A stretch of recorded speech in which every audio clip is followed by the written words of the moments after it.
ओम नमो देवाय। ओम नमो भगवते वासुदेवाय। ओम नमो भगवते वासुदेवाय। हरे कृष्णा। तो हम पढ़े श्रीमद् भागवतम स्कंद एक अध्याय 6 और श्लोक संख्या है 8।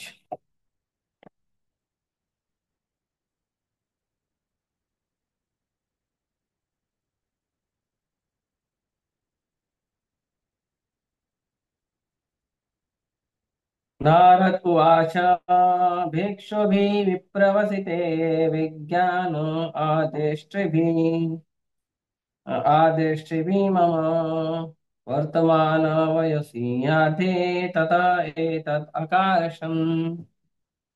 नारद उवाच भिक्षुभिः विप्रवसिते विज्ञान आदेष्ट्रिभिः मम वर्तमान वयसि याध्ये ततः आकारशम्। तथा एतत् अकारशम्। भिक्षुभिः विप्रवसिते विज्ञान आदेष्ट्रिभिः मम मम वर्तमानः वयसि याते ततः एतत् अकारशम्। पढ़िए।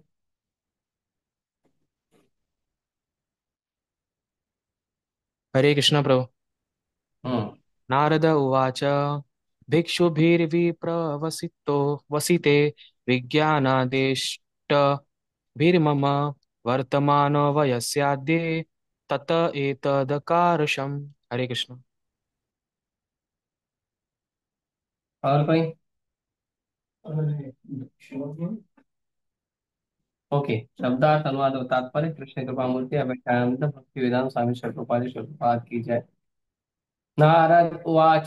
श्री नारद ने कहा, भिक्षु भी मुनियों के द्वारा विप्रवसिते अन्य स्थान को चले जाने पर विज्ञान व्यवहारिक आध्यात्मिक ज्ञान आदिष्ट भी जिन्होंने मुझे प्रदान किया था मम मेरा वर्तमान वयसी आद्य इस जीवन के पूर्व ततः तत्पश्चात एतत् इतना अकारशम संपन्न किया। श्री नारद श्री नारद ने कहा, जिन महर्षियों ने मुझे अध्यात्म का व्यवहारिक ज्ञान प्रदान किया था वे अन्य स्थानों को चले गए और मुझे इस प्रकार से अपना जीवन बिताना पड़ा। तात्पर्य। पूर्व जन्म में जब नारद जी को महर्षियों ने कृपा पूर्वक आध्यात्मिक ज्ञान प्रदान किया था तो उनके जीवन में प्रत्यक्ष परिवर्तन आया था। यद्यपि वे तब 5 वर्ष के बालक थे। प्रामाणिक गुरु से दीक्षा प्राप्त करने के बाद दिखाई देने वाला यह महत्वपूर्ण लक्षण है। भक्तों की वास्तविक संगति से जीवन में आध्यात्मिक अनुभूति के लिए तेजी से परिवर्तन आता है। नारद मुनि के पूर्व जीवन में यह कैसे घटा, इसका एक एक करके इस अध्याय में वर्णन किया गया है।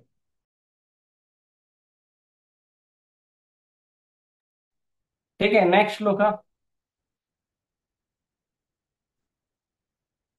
श्लोक संख्या 6। अपनी माता का इकलौता पुत्र मैं अपनी माता का इकलौता पुत्र था। वह न केवल भोली भाली स्त्री थी अपितु दासी भी थी। क्योंकि मैं उसकी एकमात्र संतान था अतः उसकी रक्षा का कोई अन्य साधन न था। अतएव उसने मुझे अपने स्नेह पाश में बांध रखा था। श्लोक संख्या 7। वह मेरा लालन पालन अच्छी तरह करना चाहती थी लेकिन पराश्रित होने के कारण वह मेरे लिए कुछ भी नहीं कर पाती थी। यह संसार परमेश्वर के पूर्ण नियंत्रण में है। अतएव प्रत्येक व्यक्ति कठपुतली नचाने वाले के हाथ में किसी किसी काठ की गुड़िया के समान है। श्लोक संख्या 8। जब मैं केवल 5 वर्ष का बालक था तो एक ब्राह्मण की पाठशाला में रहता था। मैं अपनी माता के स्नेह पर आश्रित था और मुझे विभिन्न क्षेत्रों का कोई अनुभव न था। श्लोक संख्या 9। जब एक बार मेरी माँ बेचारी रात्रि के समय गाय दूहने जा रही थी तो परम काल से प्रेरित एक सर्प ने मेरी माता के पांव में डस लिया। तात्पर्य। एक सत्यनिष्ठ आत्मा को ईश्वर के पास खींच लाने की यह विधि है। बेचारा बालक केवल अपनी स्नेहमयी माता की देखभाल में रह रहा था। तो भी उसकी माता को परम इच्छा के फलस्वरूप इस संसार से उठा लिया गया। इससे वह बालक पूर्ण रूप से भगवान की कृपा पर आश्रित हो जाए। श्लोक संख्या 10। मैंने इसे भगवान की विशेष कृपा माना, क्योंकि वे अपने भक्तों का भला चाहने वाले हैं। और इस प्रकार सोचता हुआ मैं उत्तर की ओर चल पड़ा। तात्पर्य, भगवान के विश्वस्त भक्त पग पग को भगवान का वरदायक आदेश समझते हैं। इसे लौकिक दृष्टि से विषम या कठिन क्षण समझा जाता है, उसे भगवान की विशेष कृपा के रूप में स्वीकार किया जाता है। लौकिक समृद्धि एक प्रकार का भौतिक ज्वर है, किंतु भगवान के अनुग्रह से इस ज्वर का तापमान धीरे धीरे गिरता जाता है और पद पद पर आध्यात्मिक स्वास्थ्य लाभ होता रहता है। संसारी लोग इसका गलत अर्थ निकालते हैं। ओम अज्ञानतिमिरन्धस्य ज्ञानाञ्जनशलाकया चक्षुरुन्मिलितं येन तस्मै श्रीगुरवे नमः। श्रीचैतन्यमनोभीष्टं स्थापितं येन भूतले स्वयं रूपः कदा मह्यं ददाति स्वपदान्तिकं। वन्देऽहं श्रीगुरो श्रीयुतापतिकमलं श्रीगुरून् वैष्णवांश्च श्रीरूपं साग्रजातं सहगण रघुनाथान्वितं तं सजीवम् साद्वैतं सावधूतं परिजनसहितं कृष्णचैतन्यदेवं श्रीराधा कृष्णपादान् सह गण ललिता श्रीविशाखान्वितांश नमामि विष्णुपादाय कृष्णपृष्ठाय भूतले श्रीमते भक्तिवेदान्त स्वामिनिति नामिने।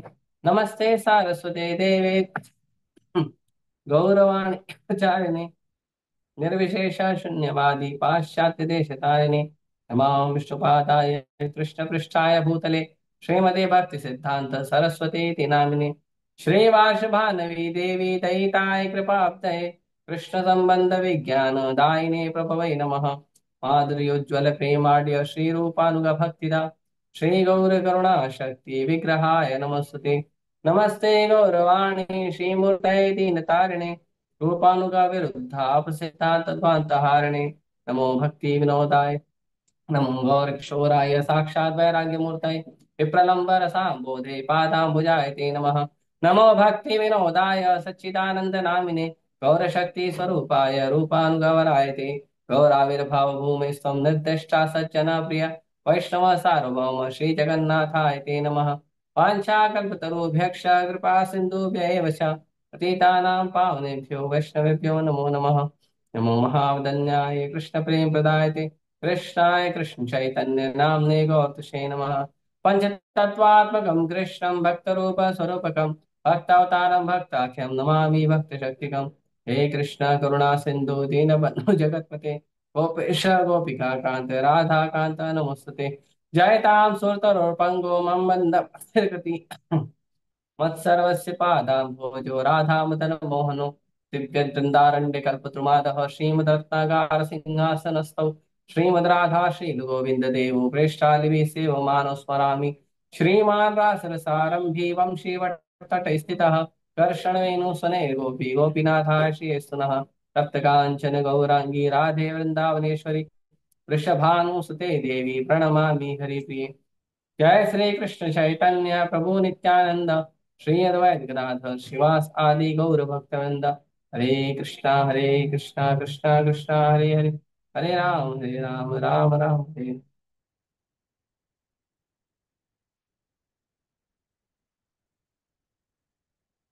हरे कृष्णा। तो एक सूचना पहले दे देता हूं कि ये जो हमारा ऑनलाइन क्लास है, ये कल से 7 बजे से होगा, 7:30 से नहीं होगा, क्योंकि मैराथन का समय है और कई सेवाएं हैं तो उस सेवाओं के अनुसार ये समय जो है वो 7 बजे से होगा। 7 बजे से सभी भक्तों को उपलब्ध होना होगा यहाँ। ठीक है। हाँ।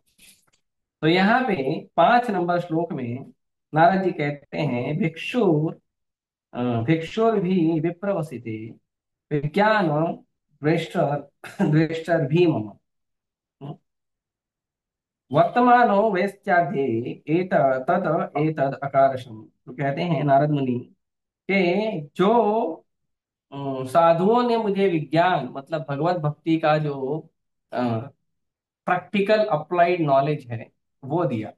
देखिए, ज्ञान और विज्ञान दो वस्तु है। ज्ञान का मतलब होता है इंफॉर्मेशन, और विज्ञान का मतलब होता है ट्रांसफॉर्मेशन।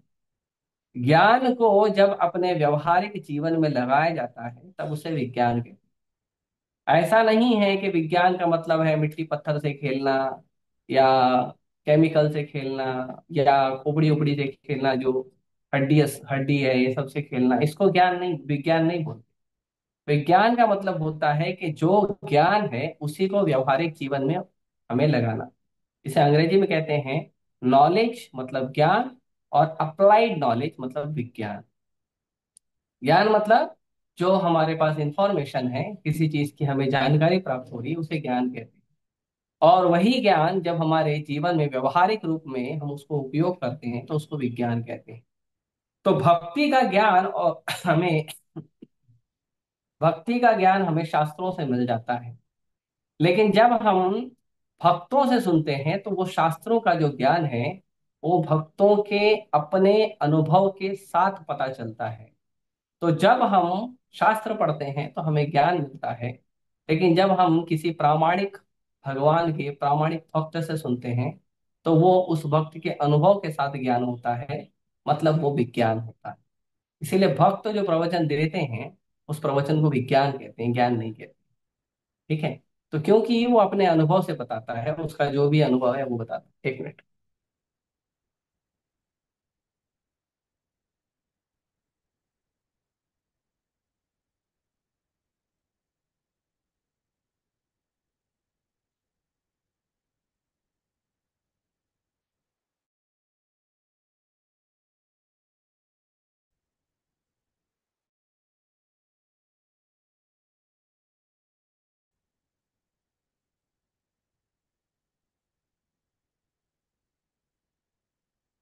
हरे कृष्णा।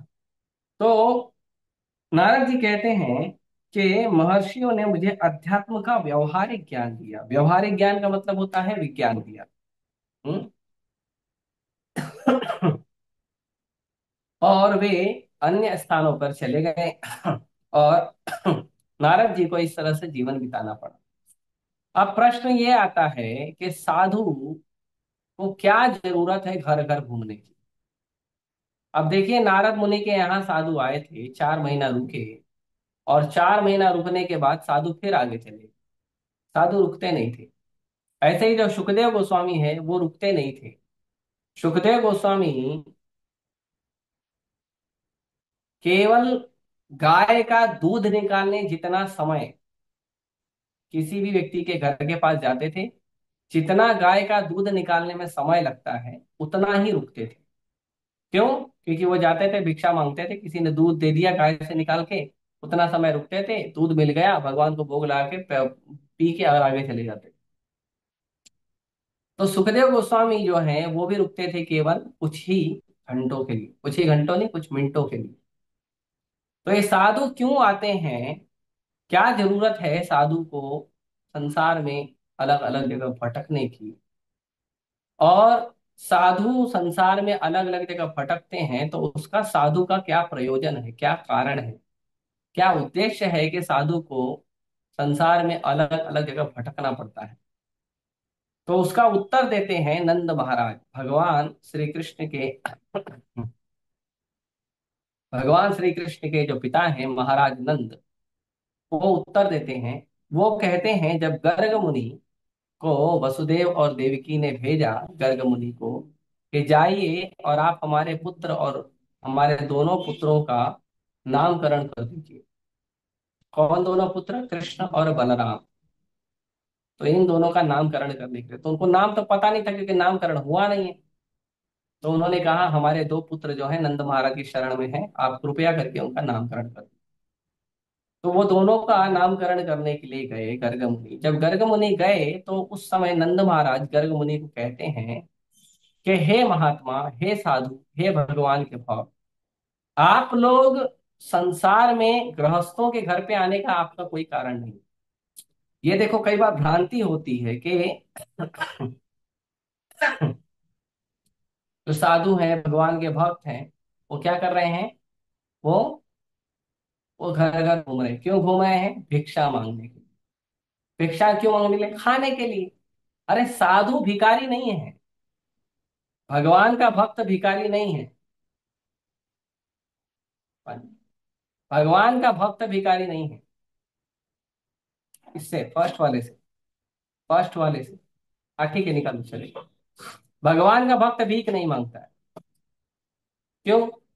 क्योंकि जो भगवान 84 लाख योनियों में संसार के सभी जीवों का भोजन का, नींद का, रहने का प्रबंध करते हैं, वो भगवान अपने प्रिय भक्तों का नहीं करेंगे? करेंगे ना, अपने प्रिय भक्तों का भी करेंगे। तो भक्तों को ये पूरा विश्वास होता है कि भगवान जैसे संसार के सारे जीवों का पालन करते हैं, ऐसा मेरा भी करेंगे। अच्छा, तो अगर इतना विश्वास है भगवान के ऊपर और भक्ति कर रहे हो, तो फिर क्यों घर घर जाके भीख मांगते हो? तो नंद महाराज कहते हैं कि आप लोगों का कोई कारण नहीं है कि घर घर जाना, घर घर जाके भिक्षा मांगना। हम गृहस्थों के घर पे आने का कोई कारण नहीं है आपका, क्योंकि आप तो भगवान के आश्रित हो। और जो भगवान के आश्रित होता है उसको क्या जरूरत है संसार में भटकने की? तो फिर क्यों भटक रहे हैं? तो कहते हैं आप जो लोग हो वो हम जैसे गृहस्थों के ऊपर, हम जैसे संसारी लोगों के ऊपर दया करने के लिए हमारे घर पे आते हैं। क्योंकि हम जैसे संसारी लोग अपने विषय में इतने ज्यादा लिप्त रहते हैं कि भगवान की भक्ति का हमें बुद्धि नहीं रहता है। हमें याद नहीं रहता है भगवान की भक्ति कैसे करनी चाहिए, नाम कैसे जप करना चाहिए, ग्रंथों को कैसे पढ़ना चाहिए, भगवान के लिए अच्छी सेवा कैसे करनी चाहिए, प्रसाद कैसे बनाना चाहिए, भोग कैसे लगाना चाहिए, भगवान का प्रसाद कैसे खाना चाहिए। ये सब बुद्धि गृहस्थों की नहीं रहती है। क्यों? क्योंकि वो संसार के भोग विलास में इतने लिप्त रहते हैं। पैसा कमाना है, बच्चों को पालना है, बच्चों को बड़ा करना है, बच्चों की पढ़ाई देखनी है, उनका कमाई देखना है, उनको शादी ब्याह देखना है, उसके बाद पोते आएंगे, पोतों को देखना है, घर की सुरक्षा करनी है। बहुत जिम्मेदारी होती है गृहस्थों। तो कहते हैं साधु जन आते हैं क्योंकि इतनी सारी जिम्मेदारी के बीच में जो गृहस्थ हैं वो भगवान को प्रायः भूल जाते हैं। तो साधु जब आता है तो साधु क्या करता है? साधु उसे भगवान का प्रवचन देता है, भगवान का उपदेश देता है, और उसे गृहस्थ जीवन के दुख से बाहर निकालता है। ये साधु के आने का प्रयोजन है। जो भगवान की कृपा के लिए, भक्ति के लिए जो मनुष्य जीवन प्राप्त हुआ है, जो वो गृहस्थ लोग गृहस्थी के अंदर पढ़कर वो भगवान का उद्देश्य भूल जाते हैं, या उस उद्देश्य के ठीक से पूर्ति नहीं करते हैं। तो साधु आते हैं घर पे, और साधु आकर उन चीजों को सिखाते हैं कि इसे ऐसे करना चाहिए, इसे ऐसे करना चाहिए। भगवान का प्रवचन सुनने के लिए भी भगवान का लोगों के पास समय नहीं। अब देखिए, हम समझते हैं कि लोगों के पास प्रवचन सुनने का समय नहीं, तो इसीलिए हमने क्या किया, भगवान की कृपा से ये जो सीधा प्रसारण वाला जो माध्यम, जो हमारे पास नई तकनीक आई है, जिसे हम जूम या यूट्यूब या ऑनलाइन लेक्चर कहते हैं, हमने इसको चालू किया। लेकिन गृहस्थ लोग, संसार के संसारी लोग, विषयी लोग इतने ज्यादा लिप्त हैं कि हम ये लिंक लगभग 500 लोगों को भेजते हैं, लेकिन ज्वाइन करते हैं 15 लोग, 20 लोग, 30 लोग। इतने ज्यादा लिप्त हैं संसार में, इतने ज्यादा वो अपने विषय में, भोग में लिप्त हैं कि घर में बैठकर भी वो लेक्चर ऑनलाइन ओपन नहीं कर पाते हैं। इसीलिए साधु को घर घर जाना पड़ता है। साधु घर घर जाता है भगवान की भक्ति की महिमा का प्रचार करने के लिए। साधु घर घर जाता है संसार के विषयी लोगों को विषय से निकालकर भगवान के श्री चरण कमल का अमृत पान कराने का, भगवान के श्री चरण कमल का शहद मधु पान कराने के लिए साधु जाता है। साधु को कोई जरूरत नहीं है, तुम क्या खिलाओगे साधु को? तुम तो खुद मेहनत कर रहे हो 10 घंटा 12 घंटा, 10 घंटा 12 घंटा खुद मेहनत करो, कड़ी मेहनत करे हो, और अपने लिए और अपनी पत्नी बच्चों के लिए, माँ बाप के लिए 2 रोटी जुटाने का तुम साधु को क्या खिला दो? अरे साधु तुम्हारे घर में आता है अपने भाग्य का पाने के लिए और भगवान की कृपा देने के लिए आता है। साधु को कोई जरूरत नहीं है कि आपके घर में आए और आप उसको अच्छा अच्छा पकवान खिलाए। साधु को जैसे मंदिर में मिलता नहीं है अच्छा अच्छा पकवान, नहीं, आप जब मंदिर में आते हो तो आपको कैसा मिलता है? हाँ? इस्कॉन तो इतना फेमस हो गया है कि लोग घर में पकवान नहीं बनाते हैं, घर में फीस्ट नहीं बनाते, मंदिर में आते हैं तो उस दिन फीस्ट खाते हैं वो लोग, क्योंकि घर में बनता ही नहीं। घर में रोज दाल चावल सब्जी रोटी कभी। और कई बार तो इतनी परेशानी हो गई है, हमने देखा है कि लोग या तो सब्जी रोटी से काम चला रहे हैं या तो दाल चावल से काम चला रहे हैं। और किसी दिन अगर बन गया, किसी दिन कुछ पकवान बन गया तो बड़ी दुर्लभ बात है। महीने में एक बार दो बार तीन बार मुश्किल से बन जाता है। लेकिन लोग मंदिर आते हैं तो मंदिर में उनको बढ़िया दाल चावल सब्जी रोटी सलाद हलवा या जो भी मीठा है सब मिलता है। खुश होते हैं वो, मंदिर में फीस्ट प्रसाद मिलता है। तो जो साधु को भगवान की कृपा से इतना वैभव प्राप्त है, वो साधु आपके घर में आके जो दाल चावल सब्जी रोटी पाता है या स्वीकार करता है, वो इसलिए स्वीकार करता है ताकि आपको भगवान की भक्ति का ज्ञान दिया जा सके। इसीलिए साधु को भी चाहिए कि जब तक प्रचार का कारण ना हो किसी के घर ना जाए। साधु को भी यही चाहिए कि जब तक वहां पे कारण ये ना हो कि वहां पे उस घर पे जाकर प्रचार करना है, तब तक किसी के घर पे खाने की ले जाने की जरूरत नहीं। क्यों? क्योंकि हम भगवान पे आश्रित है, हमको क्या जरूरत है संसार के किसी लोगों से, लोगों के खान पाने के लिए, किस संसार के किसी लोगों के घर पे जाके खाने के लिए। हमें नहीं चाहिए। हमें कोई डोनेशन नहीं चाहिए, हमारा पिताजी लक्ष्मीपति है, हमको डोनेशन की आवश्यकता नहीं है। लेकिन हमें जाना चाहिए जब हमें प्रचार की सुविधा मिले। जब हमें कोई भक्त प्रचार के लिए सहयोग कर रहा है, तो उस भक्त के सहयोग से भगवान की भक्ति का प्रचार करने के लिए हमें किसी के घर जाना चाहिए। तो इसीलिए इसीलिए साधु दूसरों के घर जाते थे। तो नारद मुनि, चैतन्य महाप्रभु भी यही करते थे। चैतन्य महाप्रभु जाते थे और गांव गांव जाके पूरे गांव का उद्धार कर देते थे। ऊर्ध्वबाहु हो के जोर जोर से हरिनाम लेते थे। हरे कृष्णा कृष्णा कृष्णा हरे हरे, हरे राम राम राम हरे हरे। ऊर्ध्वबाहु हो के भगवान का हरिनाम लेते थे। और हरिनाम लेके गांव गांव को चैतन्य महाप्रभु भक्ति के अंदर, भक्ति के आनंद में पूरी तरह से डुबो देते थे।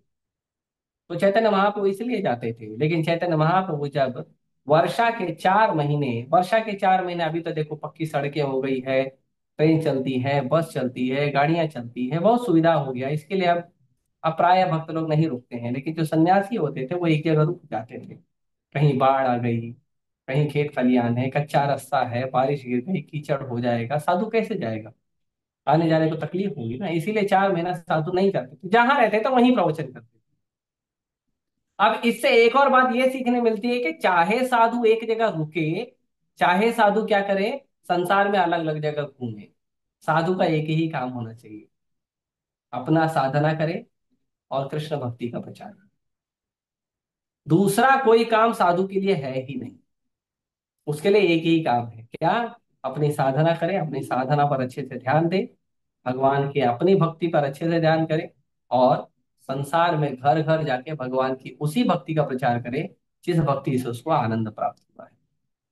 ये साधु का काम।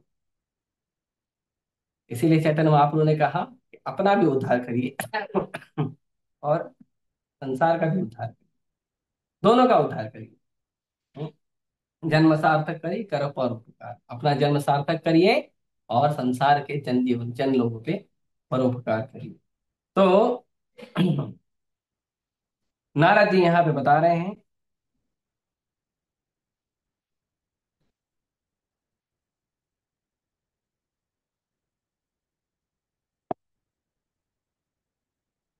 नारद जी यहाँ बता रहे हैं, प्रभुपाद जी तात्पर्य बताते हैं कि पूर्व जन्म में जब नारद जी को महर्षियों ने कृपा पूर्वक आध्यात्मिक ज्ञान दिया, तो उनके जीवन में प्रत्यक्ष परिवर्तन आया था, यद्यपि वे 5 वर्ष के बालक थे।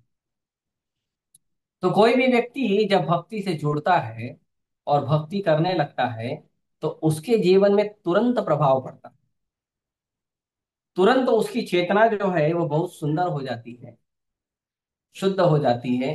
पूरी तरह शुद्ध नहीं होती है, लेकिन सतोगुण में आ जाती है।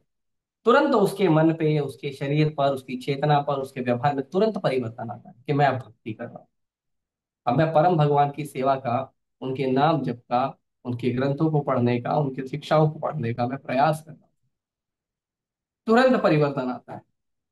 तो जब चारों साधु ने नारद मुनि को आशीर्वाद दिया, दीक्षा दी, आशीर्वाद दिया, ज्ञान दिया, आध्यात्मिक ज्ञान दिया, तो नारद मुनि के जीवन में तुरंत परिवर्तन। और वो जो नारद मुनि के जीवन में परिवर्तन आया, कहते हैं कि प्रत्यक्ष परिवर्तन आया, यद्यपि वे 5 वर्ष के बालक। तो भक्ति डिपेंड नहीं है, जैसे हम लोग डिपेंड है कि अगर आपको इंजीनियर बनना है, तो ऐसा थोड़ी है कि 5 वर्ष की उम्र में कोई इंजीनियर बन जाएगा। हाँ, कोई मेडिकल मैन बन जाएगा 5 वर्ष की उम्र में, 5 वर्ष की उम्र में कोई कोर्ट का वकील या जज बन जाएगा, ऐसा होता है? नहीं होता है। लेकिन भक्ति इतना पावरफुल है कि दृढ़ता पूर्वक की जाए तो 5 वर्ष में ही भक्ति का जो है कृपा प्राप्त हो जाता है। जरूरी नहीं है 20 साल, 25 साल, 30 साल, 50 साल, या एक जन्म, 2 जन्म, 10 जन्म रुकने का। जितनी तीव्रता उतनी कृपा। एक क्षण में भगवान को प्राप्त करने की क्षमता रख सकते हैं। खटवांग महाराज भगवान को 2 पल में प्राप्त किए थे। केवल 2 पल थे उनके पास, लगभग 48 मिनट, भगवान को प्राप्त कर। देवताओं को पूछे, देवताओं ने कहा अब पूरा युद्ध हो गया है, मांगो क्या आशीर्वाद मांगो। खटवांग महाराज ने बोला, मेरे पास मेरे जीवन का समय कितना बचा है? उन्होंने कहा 48 मिनट। तो खटवांग महाराज बोले, तुरंत मुझे धरती पे भेजिए, क्योंकि स्वर्ग में और आदि लोकों में जो भी तपस्या उपस्या करोगे उसका तो फल मिलता नहीं है भक्ति का। तो बोले तुरंत धरती पे भेजो, देखो धरती की महिमा है। तो तुरंत धरती पे भेजे, धरती पे आए खटवांग महाराज। 48 मिनट एकदम एकाग्र चित्त होके भगवान के चरण कमल पे ध्यान लगाए, भजन किए। 48 मिनट में सीधा भगवत धाम। देवता लोग यहाँ से नीचे भेजे और वहां से तुरंत 48 मिनट में देवताओं के सामने से होते हुए भगवत धाम निकले। यहाँ तो हम 16 माला भी करते हैं, लगभग 2 घंटा 2.5 घंटा लगता है, और अभी तक हमारा प्लेन नहीं है। तो उससे समझना चाहिए कि हमारी कितनी तीव्रता है, कितना भजन हम कर रहे हैं। और उसमें भी हमको याद आता है क्या खाया था, किधर घूमा था, किससे बात किया था, पूरा वही दिमाग में घूमते रहता, भजन तो होता ही नहीं है।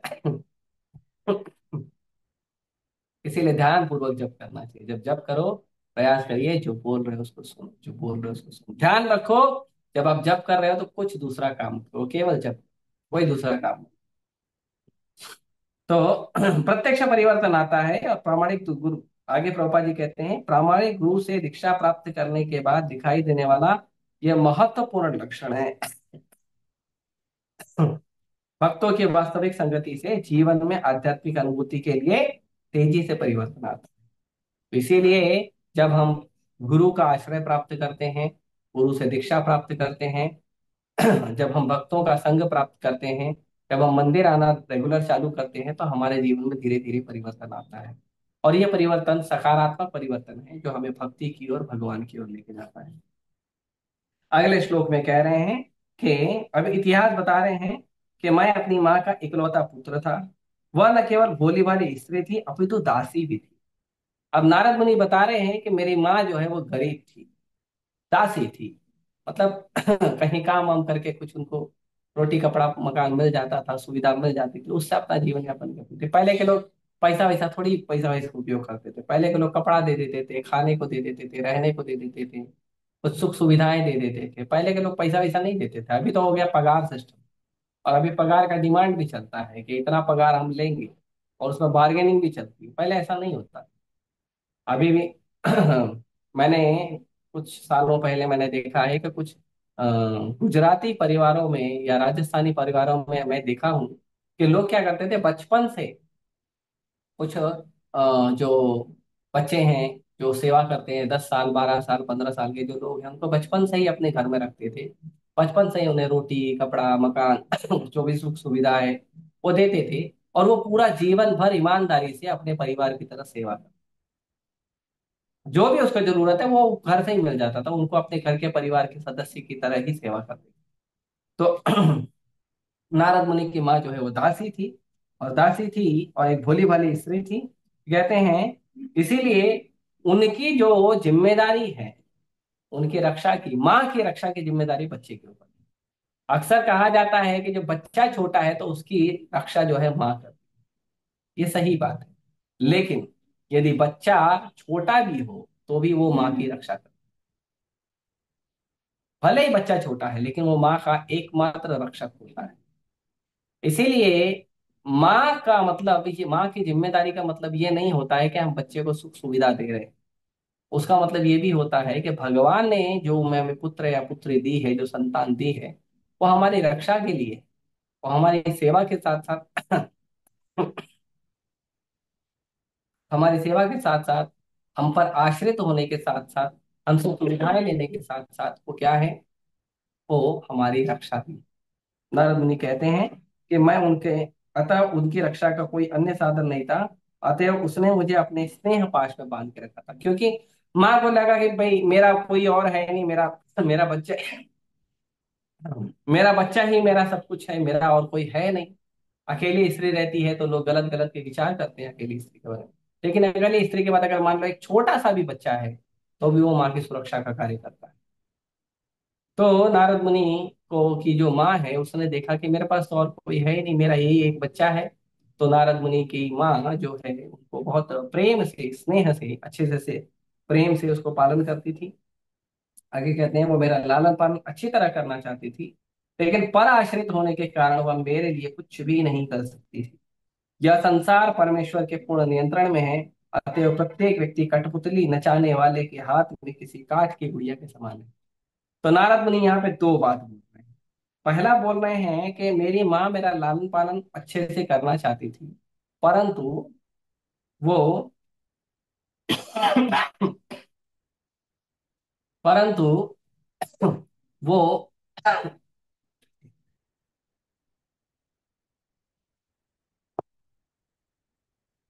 नारद मुनि की माँ के नारद मुनि की जो माँ है वो अच्छे से सेवा करना चाहती थी नारद मुनि का, लेकिन क्योंकि वो दूसरों पर आश्रित थी, दूसरों पर मतलब खुद का कोई खेत नहीं था, खुद का कोई दूसरा कमाई नहीं था, उनके पास उनके पति नहीं थे, और गरीब भी थी, दासी थी, तो ज्यादा धन ज्यादा वैभव उनके पास नहीं था जिससे वो अपने पुत्र का अच्छे से लालन पालन कर सके। क्यों क्यों नहीं कर सकती थी वो?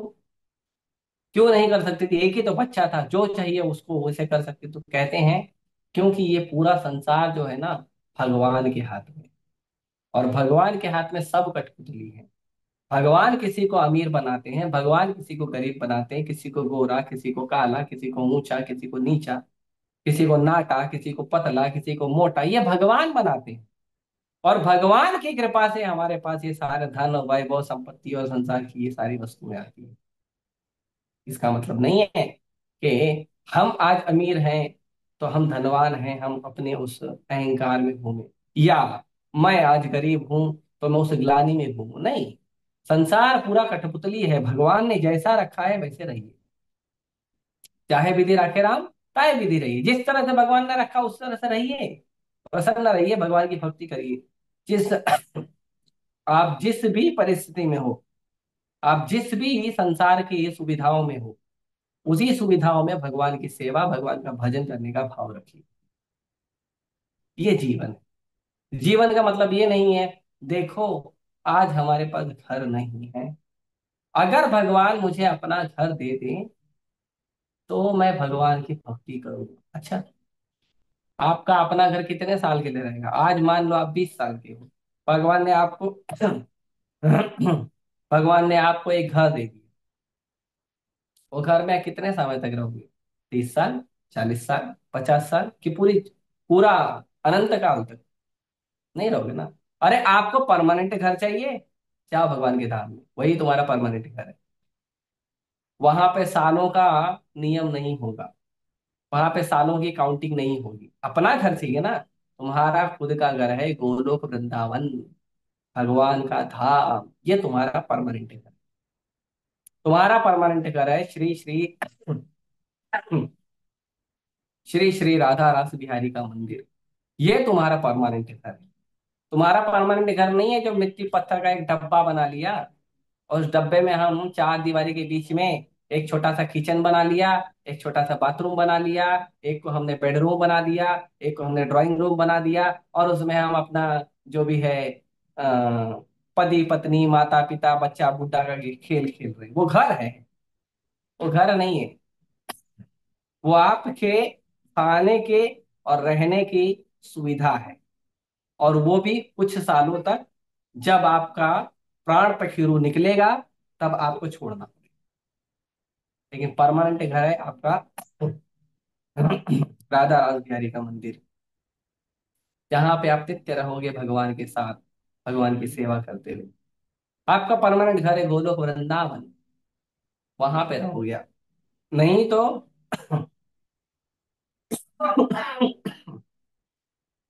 आप चाहे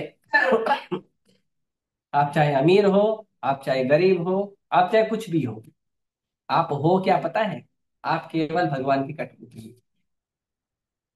जितना दिन भगवान की इच्छा है, जितनी सांस भगवान की इच्छा है, उतना ही आप रहो। तो अपना घर होगा तो मैं भगवान का भक्ति करूंगा।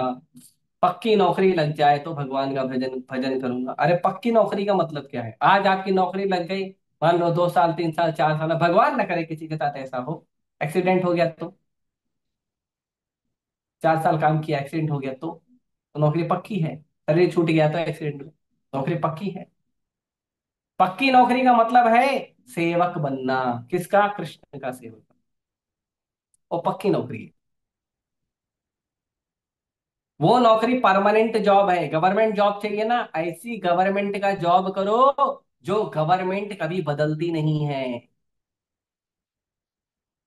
और ऐसी गवर्नमेंट का जॉब करो जो गवर्नमेंट हमेशा रहती है और सारी सुविधा प्रदान करती है।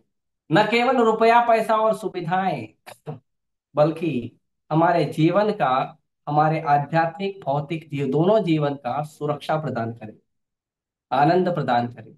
वो गवर्नमेंट जॉब है। तो हम जो गवर्नमेंट जॉब ढूंढते हैं कि क्या कहते हैं, महाराष्ट्र सरकार की तरह की जो गवर्नमेंट जॉब है उसमें हम जॉब कर लें, या भारत सरकार में कर लें, कितना दिन करोगे? 20 साल, 30 साल, 50 साल? परमानेंट गवर्नमेंट जॉब क्या है? कृष्ण का दास बनना। वो परमानेंट गवर्नमेंट है, क्योंकि वही एक गवर्नमेंट है। राजा एक राम, भिखारी सारी दुनिया। भगवान ही तो परमानेंट गवर्नमेंट है ना, वो थोड़ी चेंज होते हैं। और उनकी यूनिवर्सल गवर्नमेंट है। चाहे आप भौतिक संसार में रहेगा, आध्यात्मिक संसार में, आपका पेमेंट चालू रहेगा, आपको कृपा चालू रहेगी, आपको आनंद चालू रहेगा। Permanent government job. तो यदि गवर्नमेंट जॉब चाहिए तो सुप्रीम गवर्नमेंट, जो अनंत ब्रह्मांड को भगवान गवर्न करते हैं, अनंत ब्रह्मांड को भगवान नियंत्रण करते हैं, ऐसी सरकार का हमें सेवा करना चाहिए। वो पक्का गवर्नमेंट जॉब। हाँ। तो चाहे घर चाहिए, चाहे नौकरी चाहिए, चाहे कुछ भी चाहिए, हमें क्या करना चाहिए? भगवान का भक्त बनना चाहिए। क्यों? क्योंकि भले आप भक्ति करो या ना करो, तुम कठपुतली हो भगवान के हाथ। ये मत भूलो। तुम ये ना सोचो कि मैं भगवान को मानता हूं तो भक्त हूं, नहीं मानता हूं तो भगवान मेरे कुछ नहीं है। तुम अपने आप को भगवान से तोड़ सकते हो, लेकिन तुम टूट नहीं सकते भगवान से। क्यों? क्योंकि चाहे तुम आस्तिक हो या नास्तिक हो, भगवान के नियंत्रण में ही हो। पापा जी कहते हैं दो कानून दो कानून चलते हैं किसी भी देश में। किसी भी कानून में दो पक्ष होते हैं, एक होता है सिविल लॉ, एक होता है क्रिमिनल लॉ। एक होता है नागरिक कानून और एक होता है अपराधी कानून। तो यदि आप नागरिक कानून का पालन कर रहे हो तो आप अपराधी नहीं हो। और यदि आप नागरिक कानून का पालन नहीं करोगे तो आप अपराधी कानून में रहोगे। और ये जो दोनों कानून है, ये दोनों कानून एक ही गवर्नमेंट चलाती है। ऐसा नहीं है कि मैं सरकार को नहीं मानता और मैं जेल में रहता हूं तो मैं स्वतंत्र हूं। अरे तुम जेल में हो भाई, तुमको भी खाना पीना दाना कौन देता? वही सरकार दे रही है जिसको तुम नहीं मान के जेल में आए। तो उसी प्रकार उसी भगवान को जिसको हम नहीं मान के अपने भौतिक संसार में इंद्रिय भोग कर रहे हैं, वही भगवान हमारा भौतिक संसार में भी पालन कर रहे हैं, वही हमारा आध्यात्मिक पालन भी करेंगे। तो जब एक ही स्वामी है, एक ही गवर्नमेंट है, तो उसका सेवा करें ना। बुद्धिमानी ये है कि क्यों मैं अपराधी बनूं, क्यों मैं नास्तिक बनूं, क्यों मैं भगवान से दूर जाऊं? यदि मेरा पालन वही करने वाले हैं तो मैं क्यों ना आस्तिक बन के उनका दास बन के सेवा करूं? क्यों ना मैं सिविल लॉ के अंदर रहूं, क्यों मैं क्रिमिनल लॉ में रहूं, क्यों मैं अपराधी कानून में रहूं? क्यों मैं नागरिक ना बनूं भगवान का? आप अच्छा नागरिक बन जाइए, आपको अपराधी कानून से निकाल दिया जाएगा, आपको जेल में नहीं रखा जाएगा।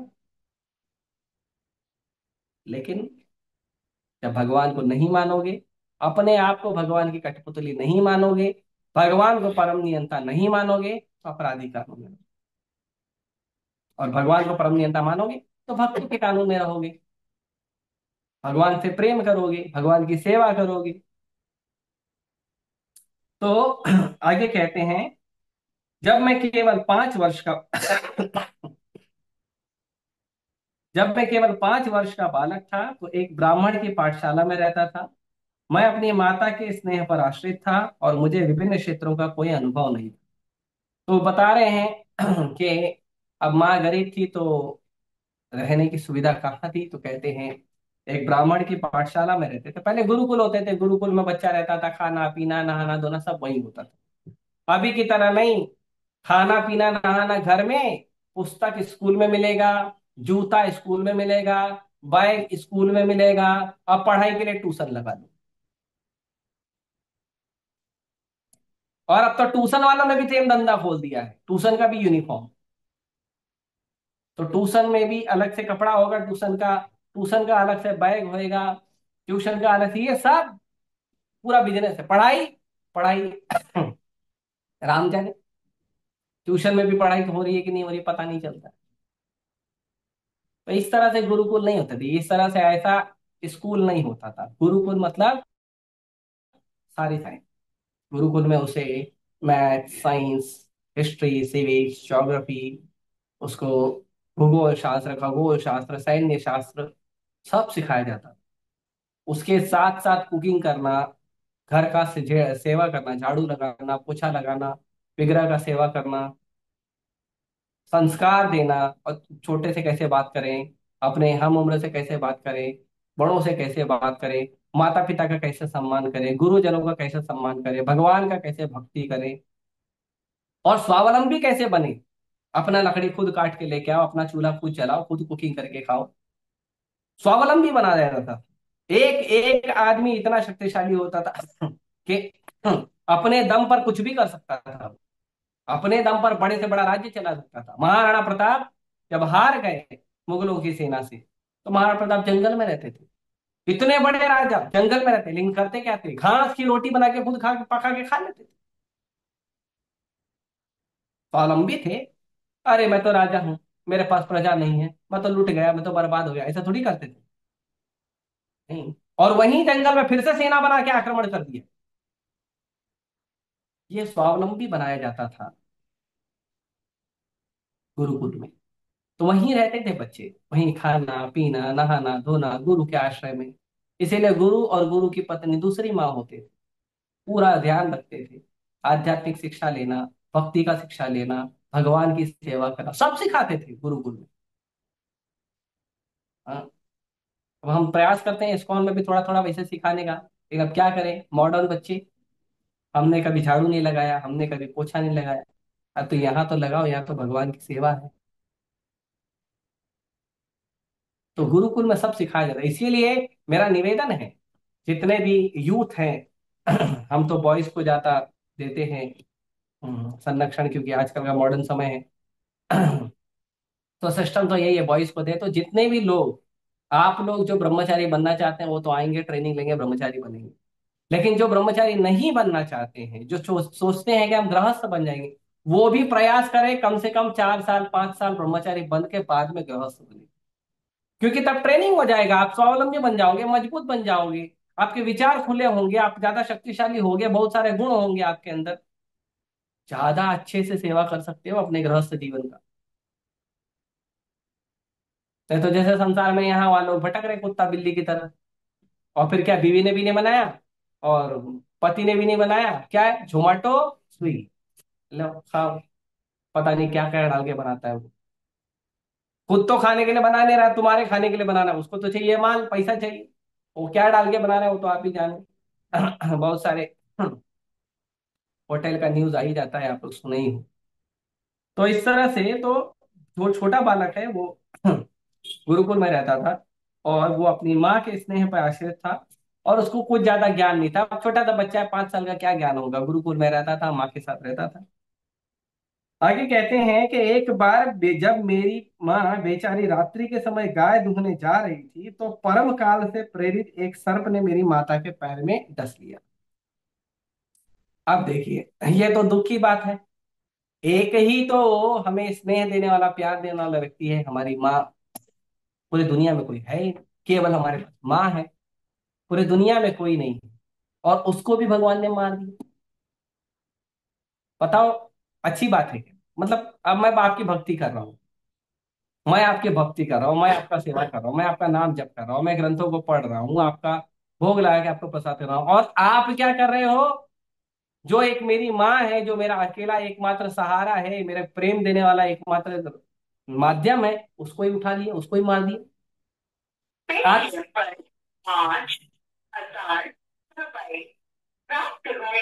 देखो, ऐसे बैठे बैठे आप भजन करोगे ना, पैसे अपने आप आएगा।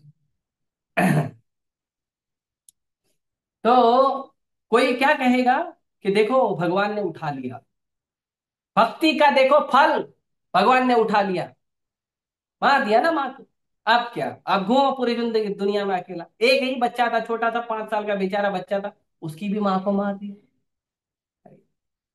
प्रभुपाद जी क्या लिखते थे? एक सत्यनिष्ठ आत्मा को ईश्वर के पास खींच लाने की यही विधि है। हाँ? क्योंकि वो बच्चा था छोटा, वही एकमात्र माँ की रक्षा का कार्य था। तो वो रुका हुआ था, इसलिए वो, इसीलिए अब जंगल नहीं जा रहा था, भजन नहीं करने के लिए जा रहा था, क्योंकि माँ है, एक ही माँ है, माँ का थोड़ा ध्यान रखता हूँ। तो इसके लिए नहीं जा रहा था। माँ को देखने वाला कोई नहीं, ना कोई भाई है, ना कोई बहन है, ना पति है, कोई है ही नहीं। तो कोई देखने वाला नहीं था, इसके लिए बच्चा रुका हुआ था। लेकिन माँ का शरीर छूट गया, अब मुक्त है, अब जाए भजन करे। तो इसे गलत भाव में नहीं लेना चाहिए। हमारे संसार में जितने भी हमारे संबंध हैं, वो सारे संबंध से हमारा कुछ न कुछ कनेक्शन है, और उनसे हम बंधे हुए हैं। लेकिन जब ये हमारे संबंधी का जो बंधन है, ये जब टूट जाता है, या ये बंधन से हम बाहर निकलते हैं, तो भगवान की भक्ति आसानी से करते हैं। हाँ, लेकिन इसमें ये बात ध्यान रखनी चाहिए कि जो बंधन से हमारी भक्ति आगे बढ़ती है, वो बंधन अच्छा होता है। इसके लिए बंधन कहने कहते हैं, संबंध कहते हैं, समबंधन, भगवान से जोड़ने वाला बंधन। जो भगवान से जोड़ने वाला बंधन है, उसको समबंधन कहते हैं। लेकिन जो बंधन भगवान से नहीं जोड़ता ना, वो समबंधन नहीं होता है, वो गलत बंधन होता है, वो हमें संसार के दुखों में फंसाने वाला बंधन होता है। तो नारद मुनि की जब माँ का शरीर छूट गया, उनके सर्प ने डस लिया, नारद मुनि सोचे भगवान की कृपा हो। देखो अगले श्लोक में एक है, इसे मैंने भगवान की विशेष कृपा माना, क्योंकि वे अपने भक्तों का भला चाहने वाले हैं। इस प्रकार सोचता हुआ मैं उत्तर की ओर चला। जब माँ का शरीर छूट गया, तो नारद मुनि के ऊपर कृपा हो गई। जो बंधन था, वो सोच रहा था मैं भी साधु के साथ चले जाऊं, साधु लोग ने मना किया, नहीं नहीं बेटा, तुम्हारी माँ है ना, माँ का ख्याल रखो। चैतन्य महाप्रभु जब अ, वेंकट भट्ट के घर से निकल रहे थे, जब 4 महीना पूरा हो गया, तो चैतन्य महाप्रभु बोले अब मेरा कार्य नहीं है, अब मैं जाता हूँ। तो जब चैतन्य महाप्रभु वहां से जा रहे थे, तो गोपाल भट्ट भी उनके साथ ही जा रहे थे। तो चैतन्य महाप्रभु ने कहा देखो बेटा, आपको भक्त बनना है, सन्यासी बनना है, साधु बनना है, अच्छी बात है, ठीक है, आप शादी मत करना। लेकिन जब तक आपके माता पिता हैं, वो तुम पर ही आश्रित हैं, उनका कोई और नहीं है। तो तब तक तुम क्या करो, यहाँ पे रह के यहीं पे भजन सेवा करो, भगवान रंगनाथ का सेवा करो। जब तुम्हारे माता पिता का शरीर छूट जाएगा, तो आ जाना मेरे शिष्यों के पास, रूप गोस्वामी, सनातन गोस्वामी के पास आ जाना, भक्ति भजन करना। तो चैतन्य महाप्रभु ने ये कहा। चैतन्य महाप्रभु ने उन्होंने कहा, पहला, शादी नहीं करना, क्योंकि भक्त बनना है उसको। हालांकि भक्त बनने के लिए शादी बंधन नहीं है, लेकिन उसे वैरागी बनना था, प्रचारक बनना था, सन्यासी बनना था, इसलिए। तो उन्होंने कहा ठीक है, शादी मत करना। दूसरा, माता पिता का ख्याल रखना, माता पिता के शरीर छूटने। और तीसरा, जब माता पिता का शरीर छूट जाए तो वृंदावन चले आना, रूप गोस्वामी सनातन गोस्वामी। तो उसी प्रकार नारद मुनि को भी साधुओं ने कहा कि देखो तुम्हारी माँ का ख्याल रखने के लिए कोई नहीं है, एक काम करो तुम रुक जाओ, जब तुम्हारी माँ का शरीर छूट जाएगा तो आप तब जो है साधु बनकर, ब्रह्मचारी बनकर भजन करना या सेवा करना। अब इसका मतलब ये नहीं है कि जब तक माता पिता है तब तक हम भजन ना करें, नहीं, भजन चालू रखिए, नारद मुनि ने भजन चालू रखा, तो भजन चालू रखिए, है ना। और जब कोई भी नहीं है उनको देखने वाला, तब हम अपने गुरु की आज्ञा से कर सकते हैं। वैसे ऐसे कई सारे दृष्टांत आते हैं, जैसे सुखदेव गोस्वामी का दृष्टांत आता है। सुखदेव गोस्वामी भी अपने माता पिता के एक ही संतान थे, लेकिन वो तो निकल गए। सुखदेव गोस्वामी के पिता पीछे से दौड़ दौड़ के आवाज लगा रहे, पुत्र पुत्र पुत्र, सुखदेव गोस्वामी पलट के देखे ही नहीं, चले गए। नारद मुनि स्वयं जब इस कल्प में ब्रह्मा जी के पुत्र बने, तो नारद जी को पूछे क्या है तुम्हारी इच्छा, तो बोले मेरा भगवान की भजन करने की इच्छा है। पिताजी बोले फिर मेरा, बोले वो तो भगवान सबका पालन करते हैं। तो भागवतम में दोनों वर्णन दिया गया है कि माता पिता के साथ रहकर भजन करना, और बाद में शरीर छूटने के बाद उनका ख्याल रखना, और शरीर छूटने के बाद भक्त में भक्त बन जाना। दूसरा, आपकी भक्ति में इच्छा है, तीव्र इच्छा है, आप निकल जाओ, भगवान सबका पालन करते हैं, भगवान कर लेंगे, आपका भी पालन करेंगे, आपके माता पिता भी करेंगे। 84 लाख जीवों का पालन जब भगवान करते हैं तो तुम्हारे माता पिता का क्यों नहीं करेंगे, वो भी अपने भक्त के माता पिता का क्यों नहीं करेंगे। भगवान सबका पालन। तो यहाँ पे यहाँ पे नारद मुनि यही कह रहे हैं कि ये अच्छा हुआ कि मेरी माता का शरीर छूट गया। अब भगवान और मेरे बीच में कौन थे, केवल मेरी माँ। अब मेरी माँ नहीं है, अब मेरा डायरेक्ट कनेक्शन भगवान से, अब कोई टेंशन नहीं। तो नारद मुनि जो है इस भाव को लेकर, अब प्रभुपाद जी प्रभुपाद जी बहुत सुंदर तात्पर्य लिखे हैं। प्रभुपाद जी कहते हैं कि भगवान के विश्वस्त भक्त पग पग को भगवान का वरदायक आदेश समझते हैं। ये संसार कैसा है, पदम पदम यति विपदाम। ये संसार कैसा है, पदम पदम यत विपदाम। हर कदम पे विपदा है, हर कदम पे दुख है, हर कदम पे कष्ट है। लेकिन भगवान के भक्त हर कदम को क्या समझते हैं, भगवान का कृपा। और प्रभुपाद जी बड़ा सुंदर लिखते हैं, जिसे लौकिक दृष्टि से विषम या कठिन क्षण समझा जाता है, उसे भगवान की विशेष कृपा के रूप में स्वीकार किया जाता है। जो संसार के अनुसार देखा जाता है कि बहुत कठिन परिस्थिति है, मेरा दोस्त बात करना बंद कर दिया, मेरे रिश्तेदार बात करना बंद कर दिए, माता पिता भी बहुत मतलब नहीं रखते हैं, हमारे जो क्या कहते हैं, जो लोग हमको अपना बोलते थे, बेस्ट फ्रेंड बोलते थे, और ना जाने क्या क्या हमें बोलते थे, उसने छोड़ दिया, गर्लफ्रेंड ने छोड़ दिया, बॉयफ्रेंड ने छोड़ दिया, पूरे संसार में अकेला अच्छा है ना। अरे जो लोग आपको भक्ति करने नहीं दे रहे थे, जो लोग भक्ति करने में आपको परेशान कर रहे थे, वो लोग चले गए। अब आप भक्तों से संबंध मत लो, भगवान की भक्ति करो। तो ये अच्छा है कि बुरा है। आप लोग डिप्रेशन, अरे यार जाने दो यार, भक्ति छोड़ देता हूँ, यही तो टेस्ट है। यही तो टेस्ट है कि भगवान चाहिए या संसार, कृष्ण चाहिए या माया। जिसे आप दोस्त बोल रहे हो, संबंधी बोल रहे हो, रिश्तेदार बोल रहे हो, कितने समय से आपके दोस्त संबंधी बने हैं? केवल इसी जन्म में बने ना, पिछले जन्म के संबंधी कहाँ है, पिछले जन्म के मित्र कहाँ है। और ये शरीर छूट गया तो अगले जन्म के बनेंगे, तो ये इनका क्या होगा। तो छूटना तो है ही एक दिन ना।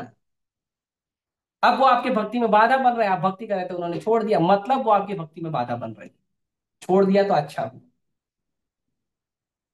प्रभुपाद जी के जब फैक्ट्री में आग लग गई और उनके ऑफिस में चोरी हो गया, दोनों एक ही समय हुआ, और प्रभुपाद जी को पता था चोरी किसने किया।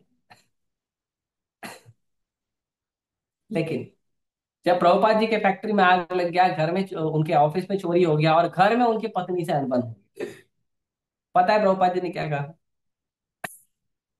प्रभुपाद जी ने प्रभुपाद जी ने भगवान को धन्यवाद किया, भगवान को धन्यवाद किया कि प्रभु आप जिससे विशेष कृपा करते हैं ना, उसका सब कुछ छीन लेते हो। यस्याहम अनुगृणामि करिष्ये तद धनम शनैः। भगवान कहते हैं उद्धव को कि जिस व्यक्ति पे मैं स्पेशल आशीर्वाद देता हूं उसका सब कुछ छीन लेता हूं। क्यों? एक ही मैं आसरा हूं ना। अगर मैं ही अकेला एक आसरा हूं तो क्यों बाकी चीजों में आसरा दूंगा? मैं तुम्हारा हूं, तुम मेरे। बात खत्म। तो भक्त जो है वो विषम परिस्थिति को, विपदा को, दुखमय परिस्थिति को भी अवसर समझता है और उस अवसर में भक्ति करता है। कुंती महारानी कहती है, प्रभु मुझे सुख नहीं चाहिए, आनंद नहीं चाहिए, मुझे दुख दीजिए। क्यों? क्योंकि दुख में आप ज्यादा याद आते हैं। दुख में भगवान ज्यादा याद आते हैं। तो कुंती महारानी कहती है आप दुख दीजिए, दुख में आप आसानी से याद आते हो। सुख में तो सोचना पड़ता है आपको याद करने के लिए, लेकिन दुख में आप आसानी से याद आते हैं, इसीलिए दुख दे दीजिए। तो भगवान का भक्त जो है वो संसार की विकट और विकट विषम परिस्थितियों में भी क्या करता है, वो अपने आप को बहुत सौभाग्यशाली समझता है और समझता है ये भगवान की स्पेशल कृपा है, और इस तरह से भगवान का भजन करता है। किंतु लेकिन कह रहे हैं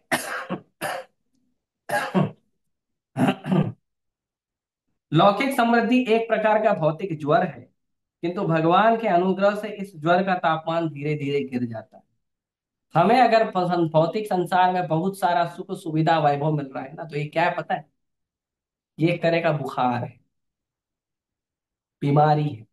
बीमारी मतलब भगवान से दूर होने की बीमारी, भगवान की भक्ति, भगवान की चेतना विहीन होने की बीमारी।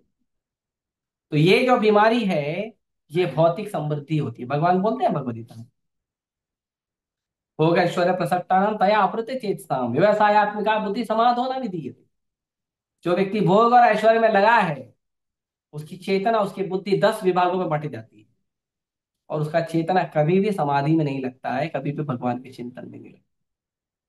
लेकिन भगवान का जो भक्त होता है वो चाहे अच्छी परिस्थिति हो चाहे खराब परिस्थिति हो।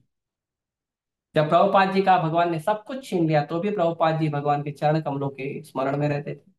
और जब प्रभुपाद जी को भगवान ने पूरे संसार का वैभव दे दिया और जगत गुरु का प्रभुपाद जी को कृपा प्रदान किया, पूरे संसार में 108 मंदिर, 30,000 भक्त और ना जाने कितने सारे, जो प्रभुपाद जी को ख्याति मिली देश में विदेश में, बहुत सारे न्यूज़पेपर में प्रभुपाद जी हेडलाइन रहते थे, उसके बाद भी प्रभुपाद जी का केवल कृष्ण स्मरण था और कुछ नहीं।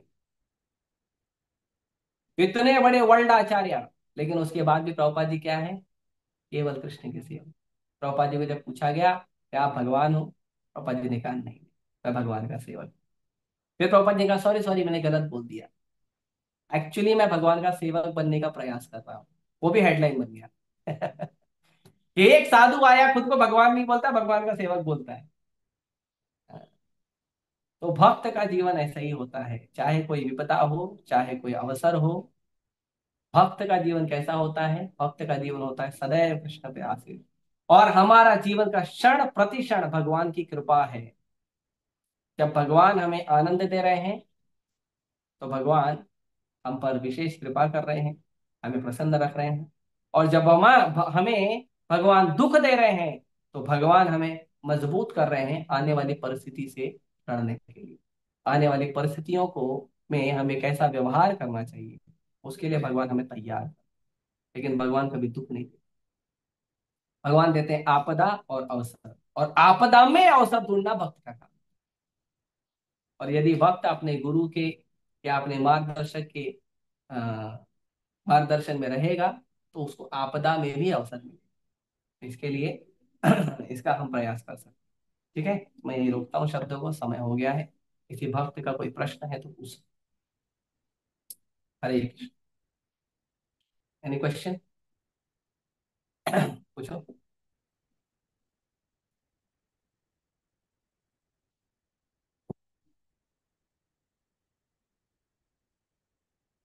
ठीक है, ऑनलाइन वाले भक्तों से के ऊपर है, वो पूछ सकते हैं। हरे कृष्णा प्रभु, दंडवत प्रणाम। हरे कृष्णा, दंडवत प्रणाम, बोलिए। कभी कभी प्रभु हम माला जाप तो करते हैं, बट कभी कभी मन नाम में रुचि नहीं आ पाती है। अभी हमें ऐसा फील होने लगता है कि हम माया के चक्कर में हम पड़ रहे हैं, तो इसके लिए हमें क्या करना चाहिए प्रभु?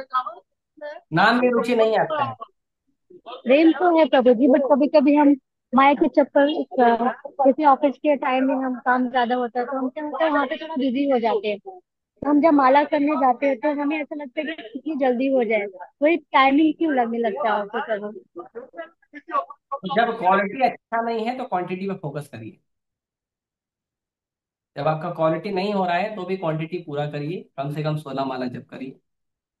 और नाम में रुचि नहीं आ रहा है तो भगवान चैतन्य महाप्रभु को प्रार्थना करिए, श्री श्री राधा रास बिहारी को प्रार्थना करिए, प्रभुपाद जी को प्रार्थना करिए, उसके बाद शुरू करिए।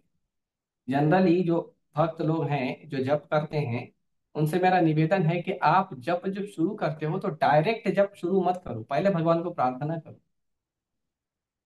इस्कॉन के हर मंदिर में ये नियम है कि मंगला आरती होने के बाद, नरसिम्हा आरती होने के बाद भक्त लोग बैठकर चैतन्य शिक्षाष्टकम पढ़ते हैं, 10 नाम अपराध पढ़ते हैं, उसके बाद माला शुरू करते हैं।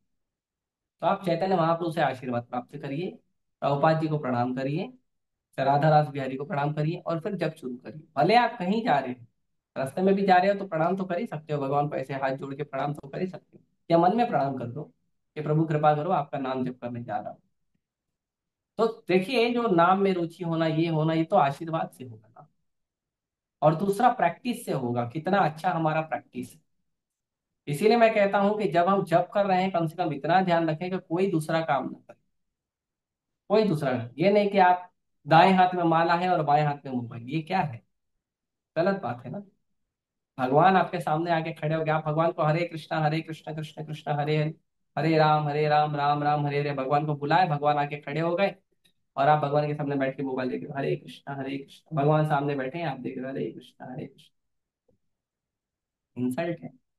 तो नाम में रुचि कहाँ से? न्यूज़पेपर देख रहे हो, मैगजीन देख रहे हो, किताब देख रहे हो, साथ में गीता भागवत भी पढ़ रहे हो, साथ में माला भी जप कर रहे हो, गलत बात है ना। तो हमें ध्यान देना चाहिए कि जब हम माला जप करें तो केवल वही काम। टीवी देख रहे हैं, आप हरे कृष्णा करो, भगवान आके बैठे हैं सामने, टीवी देख रहे हैं, भगवान बोलेंगे मैं भी टीवी देखता हूँ। मैंने संसार में क्या क्या कबाड़ बनाया देखते हैं, है ना। तो ऐसा नहीं करना चाहिए। नाम में रुचि आएगा जब आप प्रयास करेंगे कि जब आप नाम जप कर रहे हैं उस समय कोई दूसरा काम नहीं, केवल नाम जप करें। दिन में करो, रात में करो, कोई भी समय करो, लेकिन प्रयास करो उस समय कोई दूसरा काम हो, नाम जप। और प्रयास करो कि ज्यादा से ज्यादा माला जो है वो आपका ऐसे जगह पे हो जाए जहाँ पे आपको कोई डिस्टरबेंस ना हो, आवाज कम हो, डिस्टरबेंस ना हो, उसका प्रयास करना चाहिए। अब आप रोज देखोगे, रोज आप लेट सो के उठोगे, ऑफिस जाना है तो रास्ते में बैठकर जब करोगे, आपको पता है कि बस में और बाकी जगह पे आवाज होती है, ऑब्वियसली नहीं समय है तो वो भी चलेगा। लेकिन अगर आप प्रयास कर सकते हो कि सुबह जल्दी उठकर थोड़ा जप कर लो और कम से कम माला बाकी रहे, 1 माला 2 माला 3 माला बाकी रहे, वो आप ट्रैवलिंग के टाइम पे करो, या 16 माला पहले पूरा कर लो और जो रास्ते में खड़े उसको एक्स्ट्रा माला में गिनो, वो भी चलेगा। तो प्रयास करना चाहिए तो नाम में रुचि आएगा। और प्रैक्टिस मेक्स मैन परफेक्ट। यदि आप प्रतिदिन प्रयास करोगे ध्यान पूर्वक जप करने का, भगवान के आशीर्वाद से नाम में रुचि आएगी। यदि हम प्रतिदिन नहीं करेंगे तो नहीं। ठीक है, और कोई प्रश्न?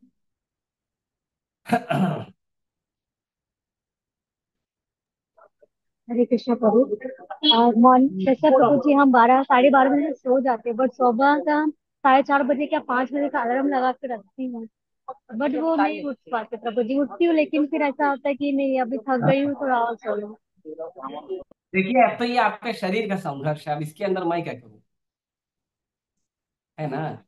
प्रयास करिए, अगर आप नहीं उठ पाते हो, आप 12 बजे सो रहे हो, 4 बजे नहीं उठ पा रहे हो, 5 बजे उठो, 6 बजे उठो, लेकिन उठ के पहला काम करो, नहा धो के भगवान का नाम जप करो, है ना। थोड़ा उसके अंदर ध्यान। और ये थोड़ा पर्सनल क्वेश्चन है, आपका व्यक्तिगत है, तो आप इसको पर्सनली पूछ सकते हैं मुझे, अलग से फोन या मैसेज कर, ठीक है। किसी थैंक और यू का कोई प्रभु। प्रश्न है? किसी और का कोई प्रश्न है तो पूछिए।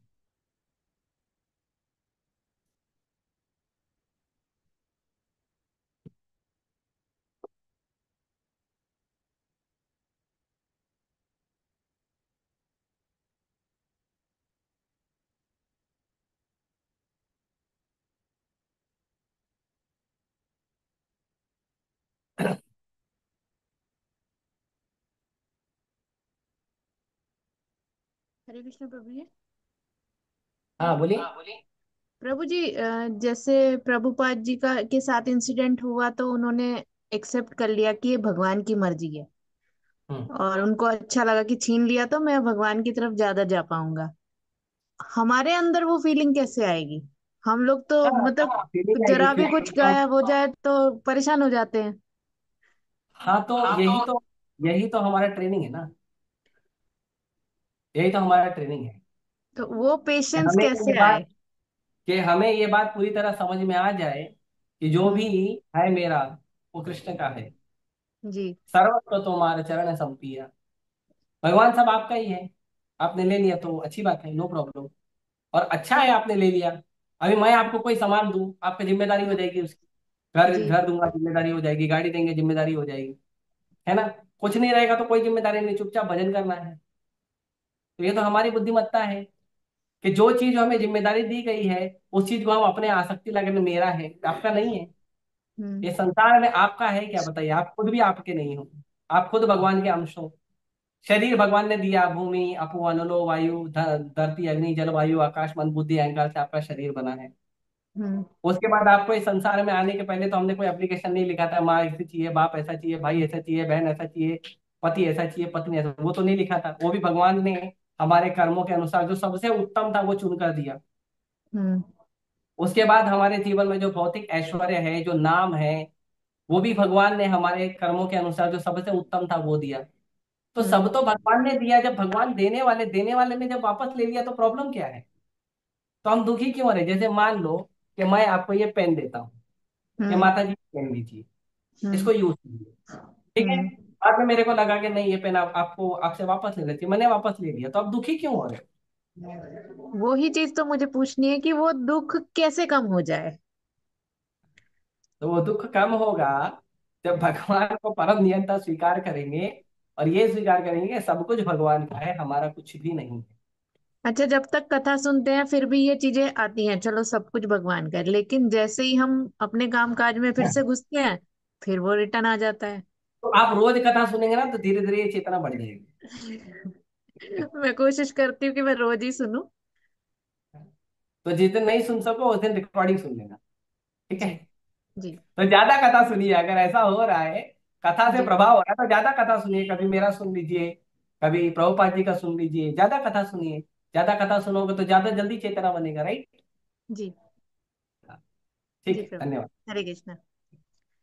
ठीक है, तो मैं यही रोकता हूँ, लेट हो रहा है। धृतराष्ट्र भागवतम की जय, श्री प्रभुपाद की जय।